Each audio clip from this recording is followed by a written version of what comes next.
Tuning into Sci-Fi TV, the viewer's guide to genre television, special Arcane episode for Season 2, Episodes 1 through 3. Howdy, folks, and welcome back. We are here to discuss Arcane Season 2. I am Brent Barrett. I'm Kevin Batchelder. And I'm Wendy Hembrock. And we just had the first 3 episodes drop on Netflix just a couple of days ago. Episode number 1, Heavy as the Crown. Episode number 2, Watch It All Burn. And episode number 3, finally got the name right. And we thought we'd get together and talk with you guys. We're going to do this for each of the 3 sets when they get dropped. So expect a couple more of these episodes this season. But I think we should kick things off with some general thoughts and ratings like we normally do. And, I'm going to first start with my rating, and then I'll go into some general thoughts. I think episode 1, having it come right back from the end of last season, and just felt like it was nonstop. It just felt I was on the edge of my seat the whole time. I'd give that episode a watch it now, in my opinion. Just so much great stuff in that one. Episode 2 slowed us down a bit.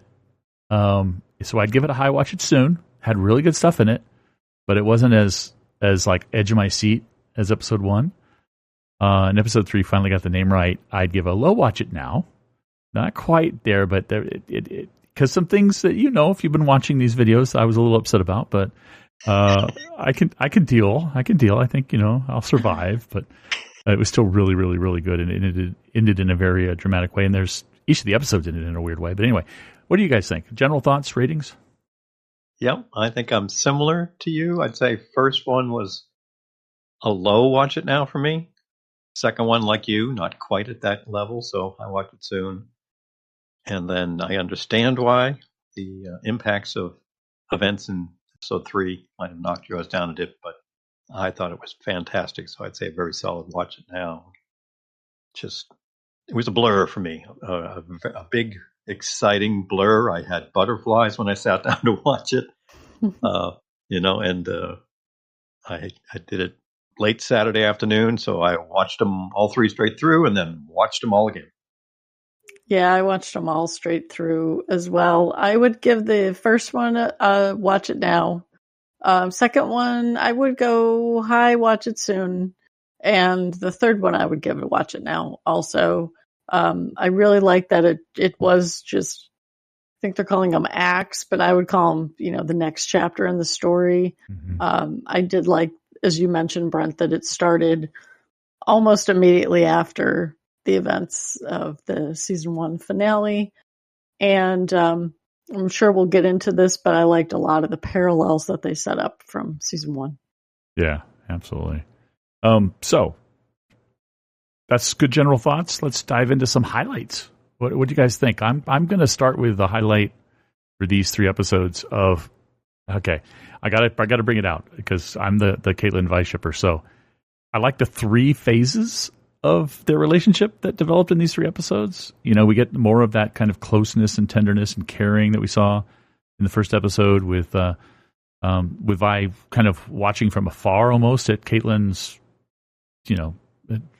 sadness and dismay at the loss of her mother, and then talking to her and reaching out to her, as her father tried to kick her out.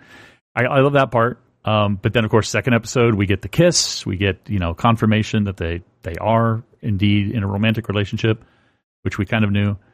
And then in the third one, we get this breakup thing. So to my mind, that's a highlight for me is these 3 phases. It's kind of a breakup thing. I put it in quotes, that we don't know, obviously, if that's final or not. I think they still care a lot for each other, maybe even love each other.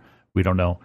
But they are taking a bit of a break because of yet another instance where, and that's part of this highlight where Vi once again stops Caitlin from taking a shot, even though she had just told her take the shot because there's a little kid, and Vi doesn't want to hurt this little kid. And of course she knows that's the thing. And even Caitlin, which is why I can understand Caitlin's position on this. Caitlin would not have missed. She's so good. She would not have hurt that little girl or little boy, whatever it is. I think it's a little girl. Would not have hurt her at all.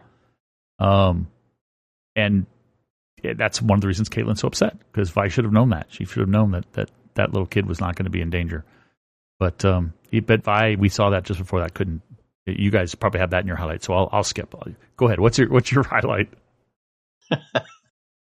So many. Yeah, I know. So many. I'll just 1 or 2 things and go with more a little later. But One thing, and this is something I think I mentioned a little bit when we talked about the finale of season 1, and I'm very surprised I'm not seeing other folks talking about it. At least other reactors or some of the reviews and things like that yet, is at the beginning, the very beginning of episode 1, like we said, like everybody was saying, picking up right where we left off. Jason Mel, they almost weren't touched. There's like about a 5-foot circle around them with no rubble, none whatsoever. I gotta think, like we talked about, the fact that we saw like Mel's tattoos light up when the weapon hit the window. I gotta think she's got some kind of protection there. There's no way with half of the council dead, the two of them could be completely unscathed without something protecting them. That's Kevin's theory. See if it goes anywhere, because that just seemed a little too. Watch it again. They're too perfect. I heard that theory on one of the recappers. Her jewelry, I guess they call her jewelry, and also the other council member. She used to have the clock thing around her neck.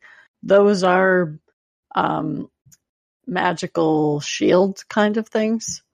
Was what the recapper was saying. So that person, and I apologize because I can't remember who it was that I was listening to, was saying that, you know, it actually created armor in her. And I think at one point we saw sort of the back of her and it showed her the armor that lit up.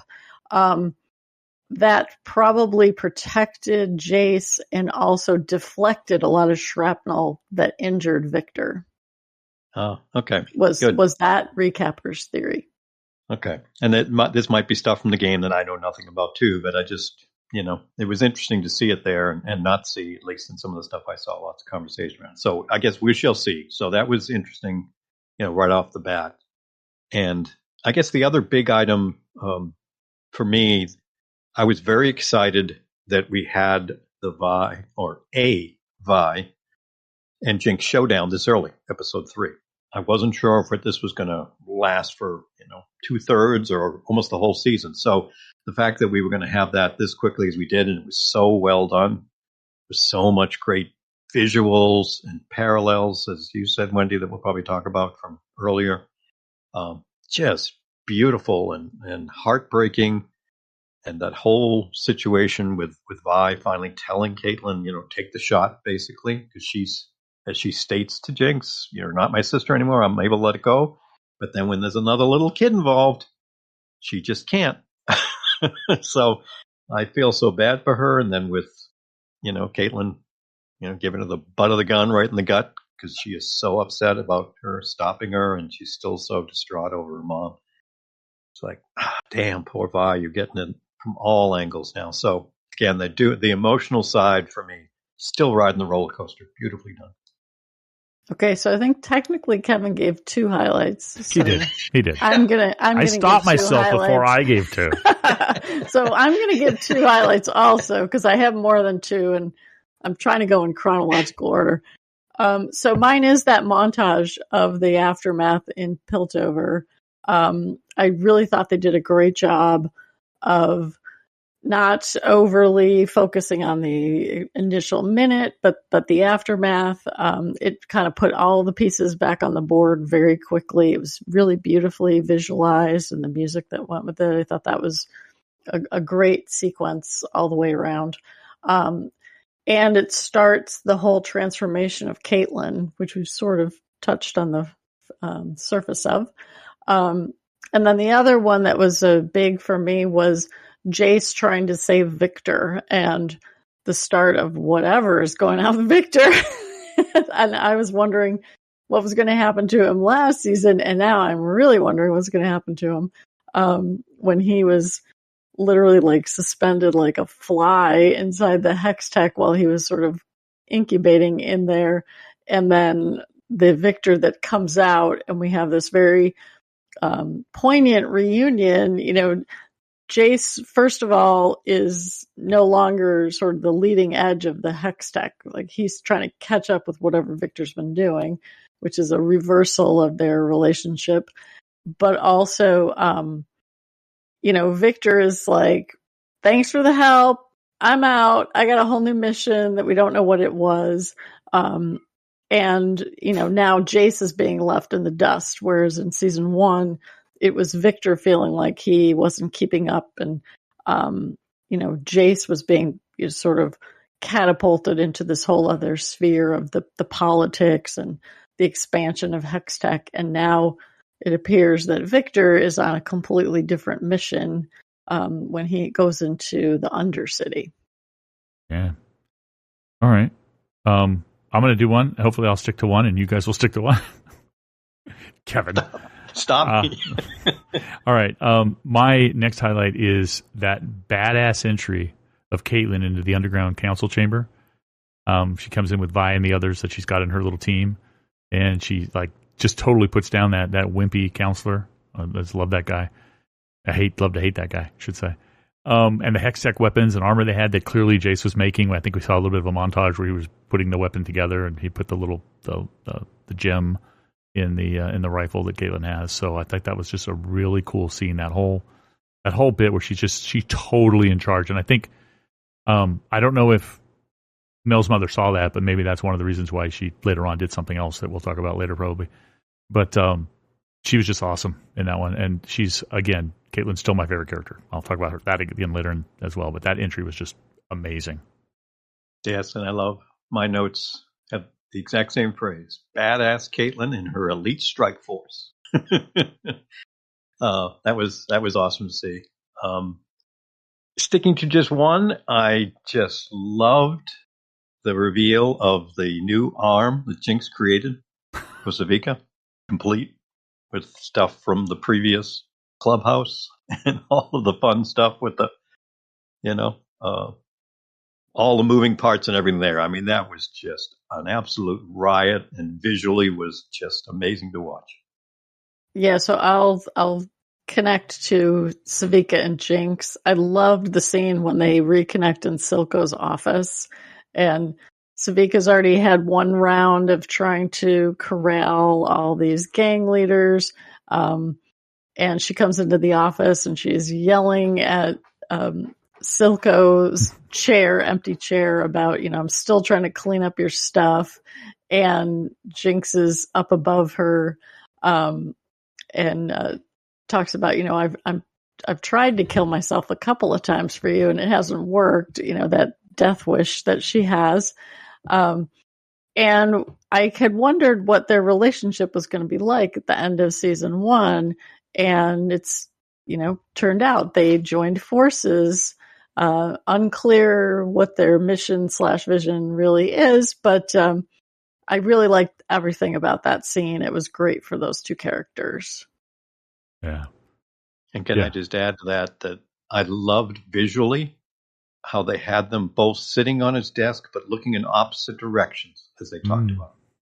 And I love the bit so perfect. And I love in that scene too, where Jinx speaks up and says, talking to dead people, that's not that's not great. And she throws the knife and it just goes right through one of Jinx's. Everything about that, it goes right through her ponytail or whatever the thing is, the very long piece of hair. Yeah, her braid. And then she just pops it out and then just kind of rolls off the top. I just love that. Yeah.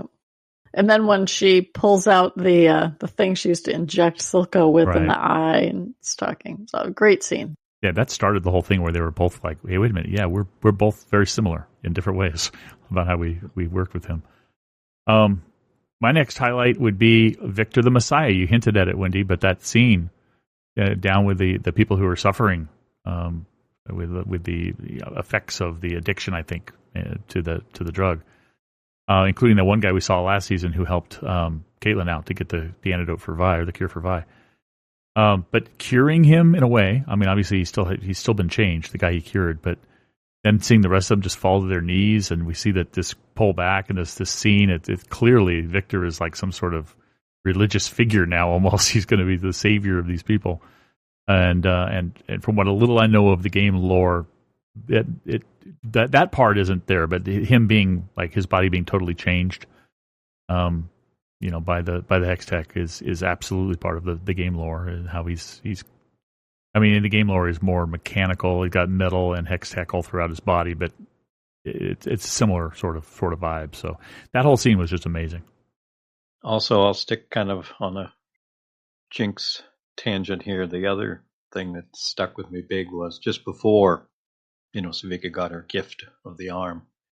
That scene where Smeech's, thugs kind of got the upper hand on Jinx, had her up against the wall. She's squirming. You can see she's uncomfortable and all.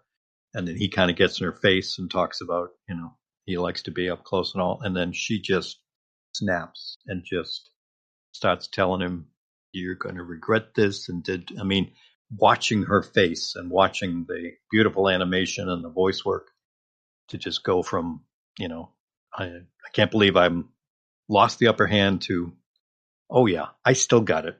Everyone who gets close to me dies. Yeah. Sure you want to get close? Yeah. I'm like, oh, dude, you picked the wrong thing to say. Yeah, I actually, my next highlight was going to be that montage of her walking around afterwards. And then that's when she also meets the little girl. I'm pretty sure she's a girl, who later ends up to be, now a groupie of Jinx who comes to save her. And she, won't let go of Jinx at the end. And it's, very clearly she's rejecting any attempt at this kid trying to connect with her. We'll see what we see in the next act of how that transforms. Yeah. Yeah, and related to that, before I go into my next one, I did love that bit. We kind of danced around it, but nobody's really covered it. This isn't really my highlight, but I wanted to say it. I love the bit where Vi's got Jinx down and is about ready to crush her, basically. And Jinx just suddenly just says, go ahead and do it. I'm glad that it's you. I'm ready.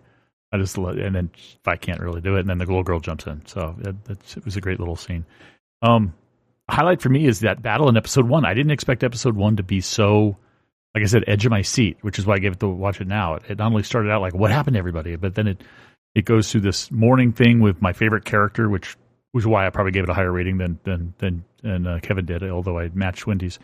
But that whole battle sequence, I didn't expect that in the first episode. I didn't expect this, this attack and all these people to fight. And that new redheaded enforcer, the one who's a big fan of Vi, as soon as she was trying to rescue the counselors, I was like, no, they're going to kill her. They're going to kill her. Don't kill her.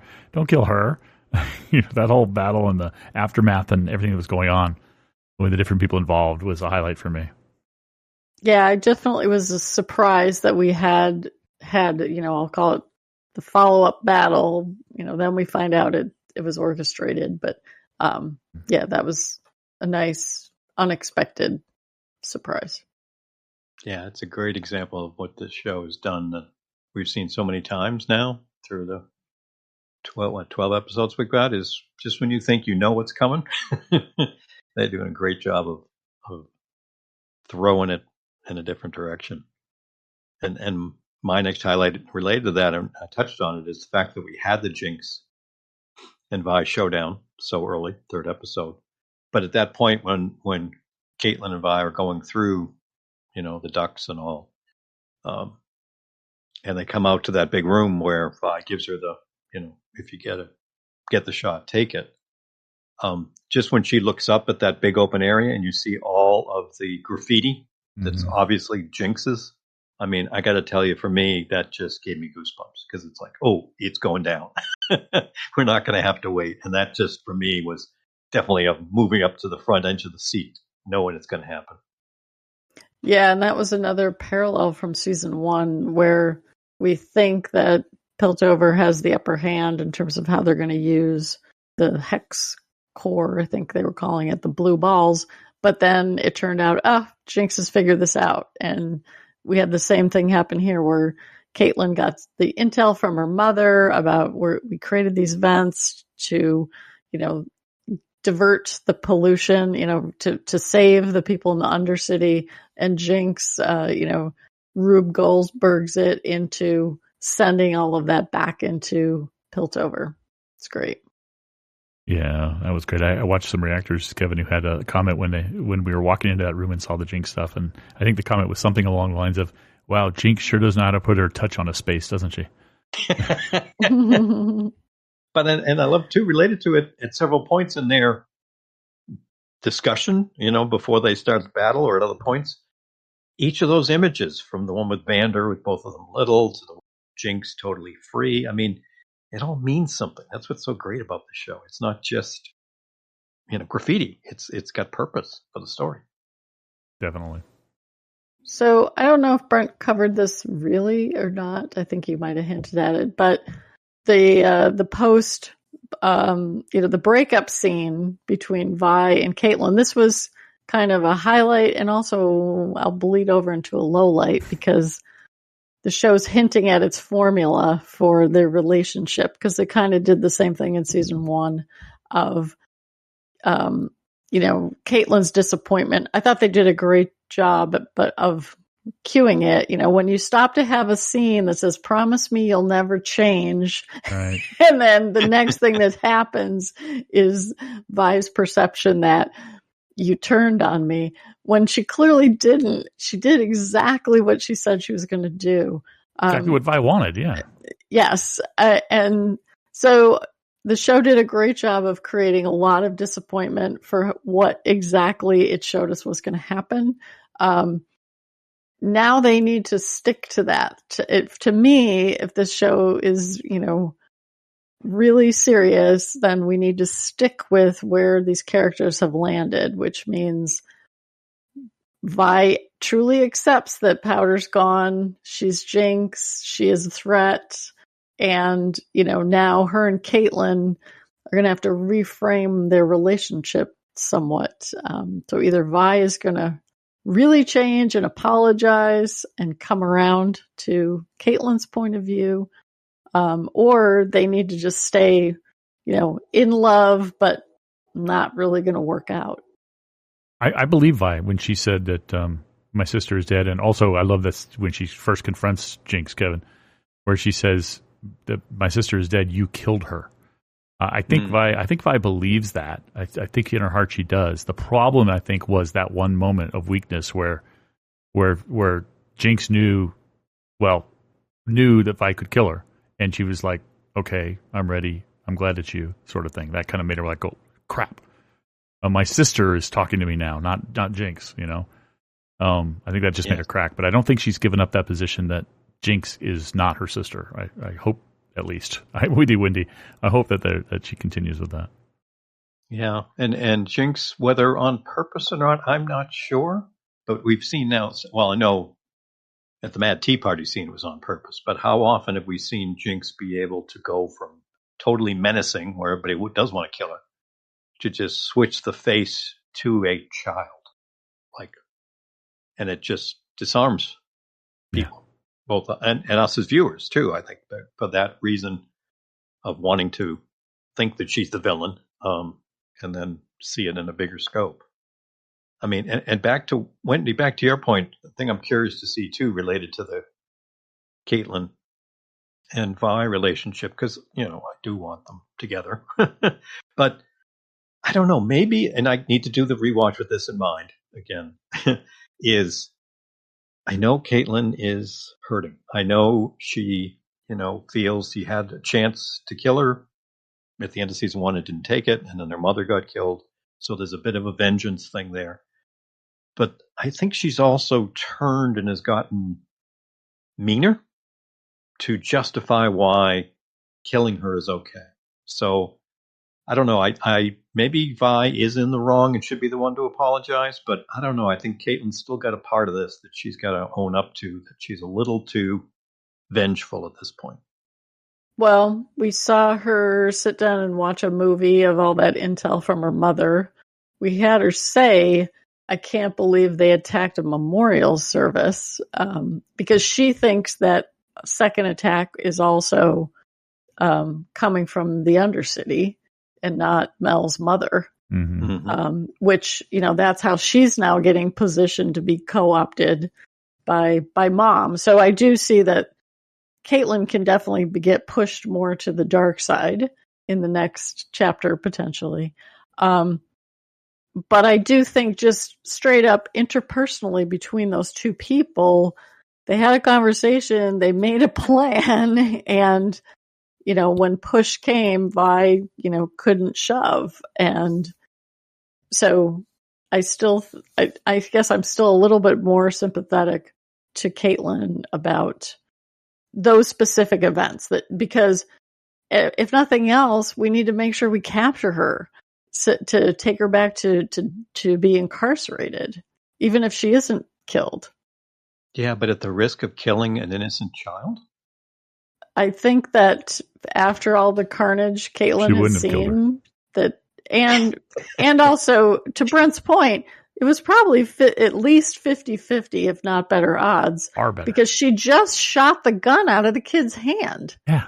Right before that. I know. I'm not doubting. The show makes her to be evidence. An incredible marksman. Emotionally. Yeah. I don't think Vi could allow it to happen.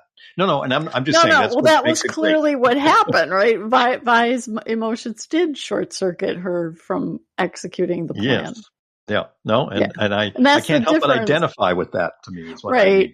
But it's also the difference between Caitlin, who was trained in a paramilitary organization, and Vi, who was an undisciplined street urchin, basically. And she's not trained. Trained or brainwashed? I'm just going from the perspective of when you join a paramilitary organization, you are trained, and I don't know that they would call it brainwashing. No. Well, probably, potato, patata, but I know. It's all black and white. There's no gray. Well, no, but in the fact is, in the heat of battle, that's the whole point of training, is you want training to kick in so that your sympathetic nervous system doesn't take over and you do crazy stuff that gets even more people killed. That's why this show is beautiful, because Vi is the complete opposite. Street. Yeah. Yes. She thinks with her heart. Experience. She thinks with her heart. She just thinks reacts. with her head. I think, I get both sides. I get both sides too, but I get Winnie's point. That it's Vi who I tried to defend Vi in the beginning when I first gave my highlight, saying that she only wanted to stop her because of the kid. And then I, of course, defended Caitlin by saying she could make the shot. But I think I was being too nice to Vi there.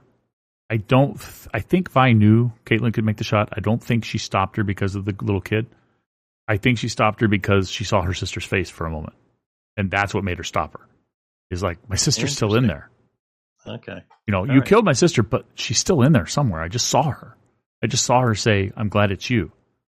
Yeah. So, yeah. I think Vi did basically break the agreement. And she is just so, after losing Powder, and now appearing to lose Caitlin.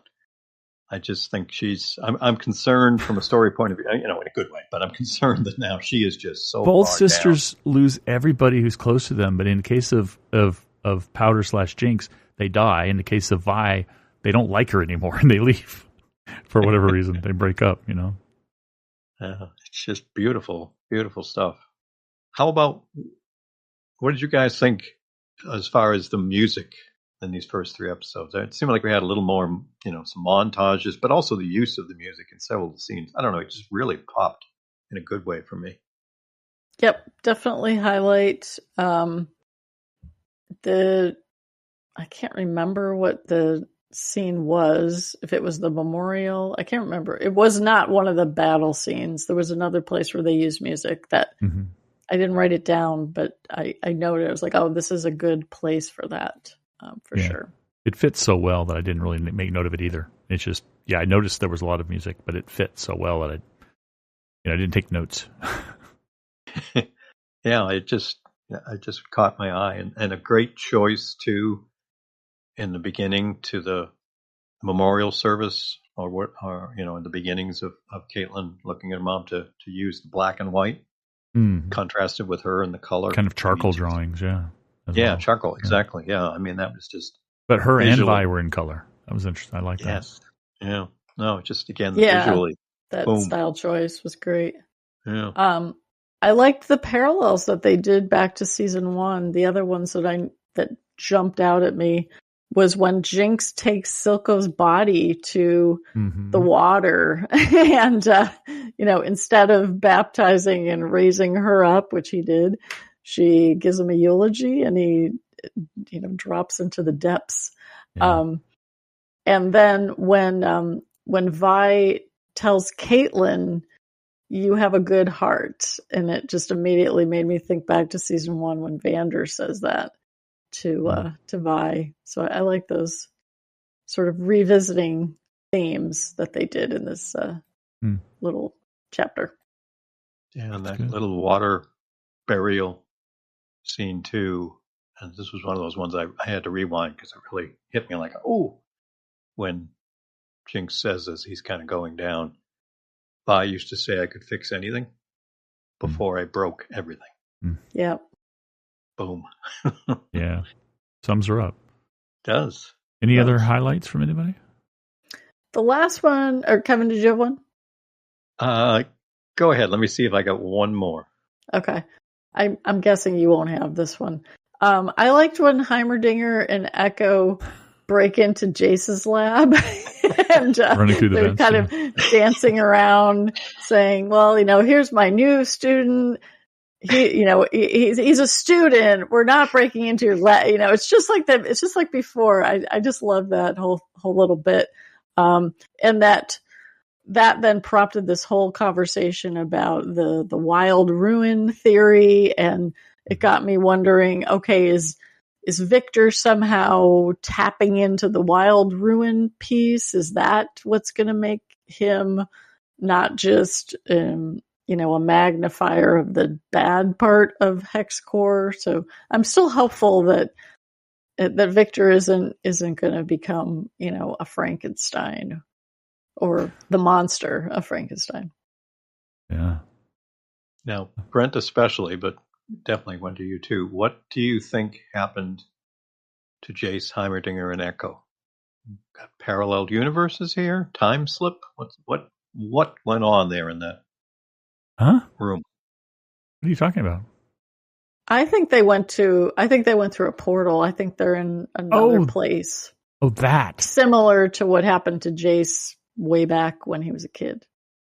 Right. Yeah, but way back when he was a kid, that was like a directed by a mage kind of thing. I mean, we saw infinite Jaces. We saw Heimerdinger and Echo just totally distorted. I mean, that to me seemed like a very different thing than what happened to Jace when he was a kid. Whatever it was affecting the battle between Jinx Vi all the hex tech and Caitlin as well, because all their hex was going crazy. Yep. So when do you think portal? I mean, I think ultimately they went parallel through universe a or portal. something. Yeah. Okay. They went someplace. To me it was a portal, and it could be a mirror universe, or it could just be another place in their universe. I was thinking just another place in their universe. Reactors I saw drew parallels to Doctor Strange and that a mirror universe sort of place that they go to sometimes, Doctor Strange. Mm-hmm. But I don't know. It was weird. What did you think, Brent, though? I haven't really thought about it too much. It just, I took it as the same reason I never really thought about what happened to Dave in 2001: A Space Odyssey. It was that kind of thing, at the end of where he's like traveling through all these, jumping through time and stuff and all this weird thing in these weird places. I didn't think too deeply about that. And I didn't really think too deeply about this yet. I probably will. But to me, it was just the hex check was going crazy and weird things, weird stuff, man, was happening. That's all I took it as. I didn't think of anything else beyond that. However, it does tie a little bit into Crazy Brent theory time, which I was thinking about, and a reactor also mentioned it, which I thought was interesting, that one of my crazy theories somebody else was thinking about. We noticed that time is a thing in this universe because Echo has a talent with his watch where he can, whether he's seeing what could happen or he rewinds, whatever. You remember that battle with Jinx on the bridge in season 1? Yep. So time manipulation in some form is a thing in this universe. The crazy theory is that mage who saved Jace and his mother is Victor, who went back in time to save Jace and his mother. Because didn't that guy look a heck of a like Victor does now? Wow. I'd have to go back and see, but he was wearing a long robe and a hood. And he could totally manipulate the magic. Yeah. And we see that weird looking rune, the wild rune. Yeah. Both naturally in the room when they're there, but also that mage appeared to have it too. That's a crazy that's an theory. excellent. That's a good one. Yeah, that's a good theory. That's a good one. That is a good one. The other thing I thought was cool was the Black Rose assassin magic. That was really interesting too, visually. Oh, what it was doing to Mel's assistant? Yeah. When everything was going crazy and the black roses started popping out of her face and her mouth and stuff. Ugh. Yep. Yeah. So where do we think Mel and her assistant went? They were abducted by the witches, I'm pretty sure. Okay. That's what I thought was going on there. Whether the assistant's going too or is she dead, I don't know. But Mel's been abducted, I think, because she disappeared. Might be dead. I think she was being killed. Mel dropped that vial and it landed there, so she was she was taken somewhere. And I think that the ones who were after her mother took her. Yeah, because her mother several times, as we heard, kept talking about the importance of family. So Mel would be the perfect target for those people. Well, that's why her mother said having her as our enemy now is the safest thing for her. Yeah. But the witches apparently didn't buy that. Nope. Yeah. Okay. I have another highlight, by the way. Okay. My last highlight before we talk about maybe some lowlights, but I don't have too many of those anyway. First of all, I love the whole scene, even though it made me feel bad because she was being manipulated. The whole scene where Caitlin is announced to be the new general to lead the forces. That scene was great, but the highlight for me wasn't that scene in general. It was that new friend of Vi's, the drunk guy. Yeah. Him. I have that too. Him seeing through all the BS. He's like, no, and then he turns around and walks away. He ain't doing this. Like, no, there's some BS going on here, man. So he's probably going to hook up with Vi again, I imagine. And maybe let her know what happened. Yeah. I actually, the first time I watched the scene where they're in the fountain after their bender and the young recruit comes up and is fangirling on Vi. At first, when he was pretending to be asleep, I was thinking, oh, is he going to turn on Vi? But then when I rewatched it, I realized that was just, that was him. He's like, didn't want to wake up from whatever they were doing. And I really appreciated how he really quickly sort of had her back during the memorial attack and, is definitely jumped in as one of the Scooby Gang. So I do expect that is going to be her friend now that she's lost her BFF. At first I wasn't sure what he was, but I think since first time we met him, he was dressed in an enforcer outfit. I think he had parts of an enforcer uniform on. Like his pants and stuff look like enforcer. And then clearly he's an enforcer because he's, joined Caitlin's squad, elite squad. So, it's no, I'm just excited for what they've set up. Again, we've got some kind of things we're, touching on here that we enjoyed, but now it's where do they go from here? Mm-hmm. Kind of thing. That's the excitement of the middle set. Of the episodes. Don't even think about the final three. We know how crazy the final three from season 1 were. No, I know, because they just keep outdoing themselves, man. Well, I'm curious. So last time we had a time jump. Are we going to have a time jump this time? Well, I don't think we can because, like you said, Mel was abducted. We can't time jump that. Mom has to react to that. We can't just Mel was in captivity for 5 years. He can't do that. Well, could it be a couple of months? Could it be a month? Could it be? Yeah, and if there's war going on, people would have died. We can't just gloss over those.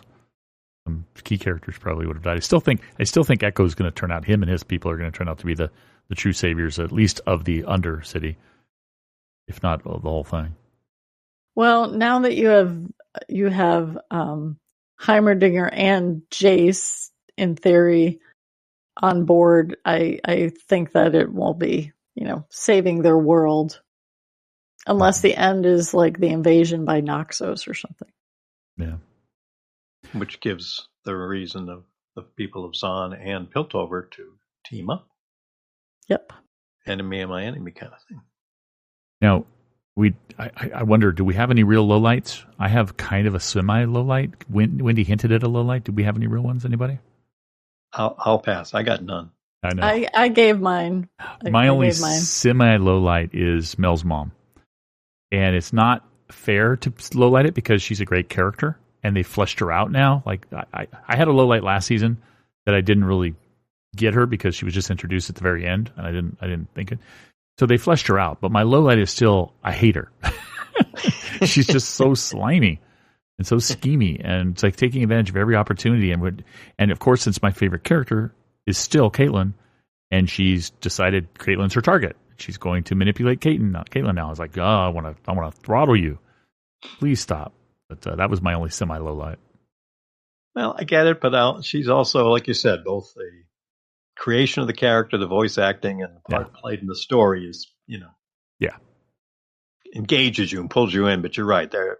As soon as she pulled that whole, and it's Caitlyn and all that, I'm like, oh, I can't wait to watch you go down.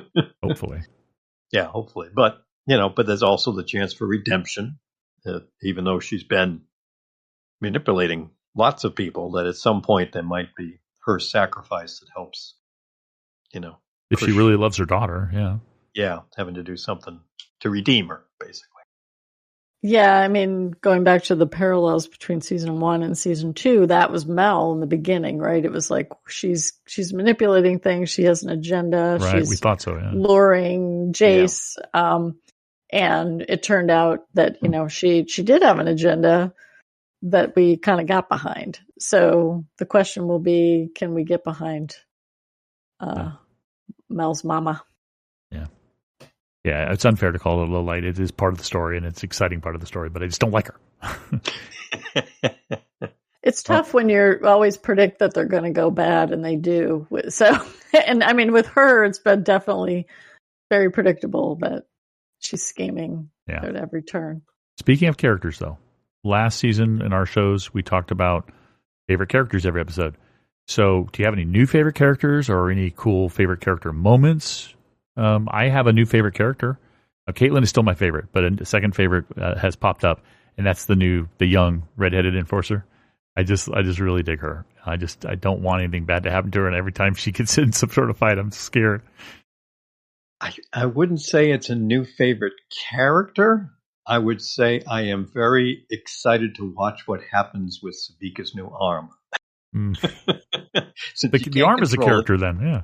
Yeah, the arm is almost a character with the whole, slot machine, not knowing what you're going to get in battle. I can't wait to see. I love that scene where she's pulling it for like the last time before the end, and it comes up and then both Jinx and her little fangirl now are looking at it like, huh? And then the second one, huh? And the third one pops up, and they're like, yeah.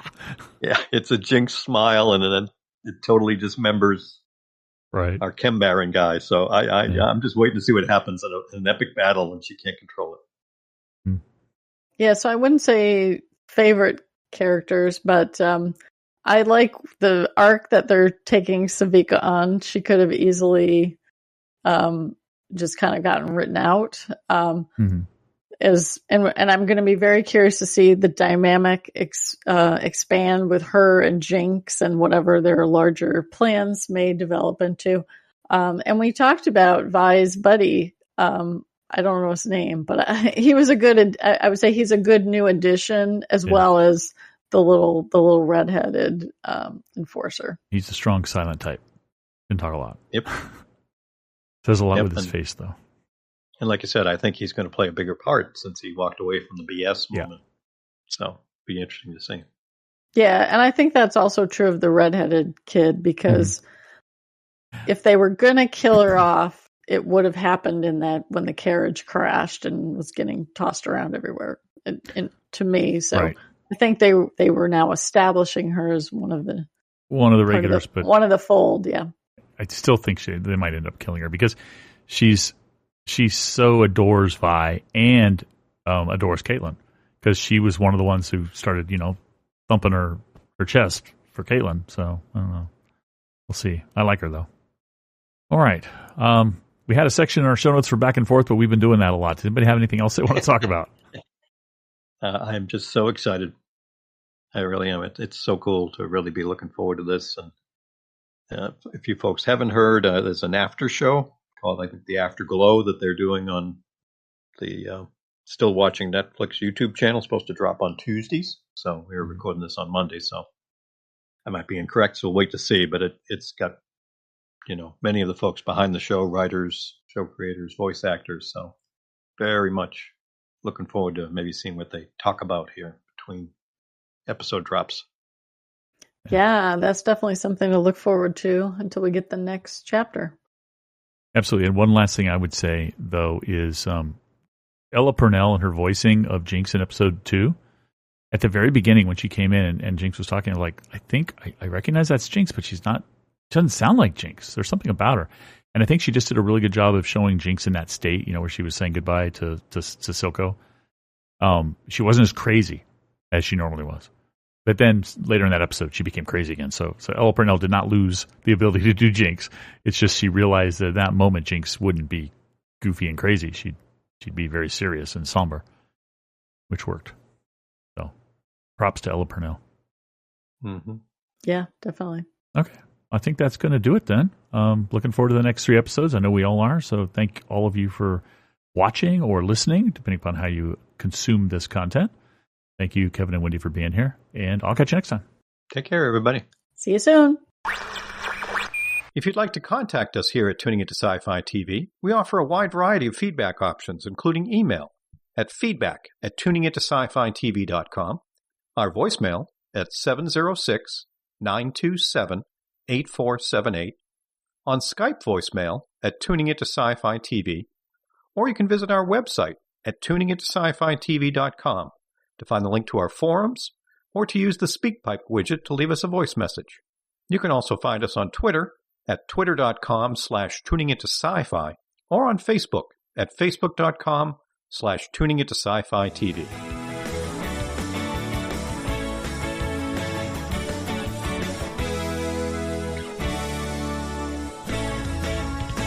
The theme music for Tuning Into Sci-Fi TV is by Beatnik Turtle, used with permission.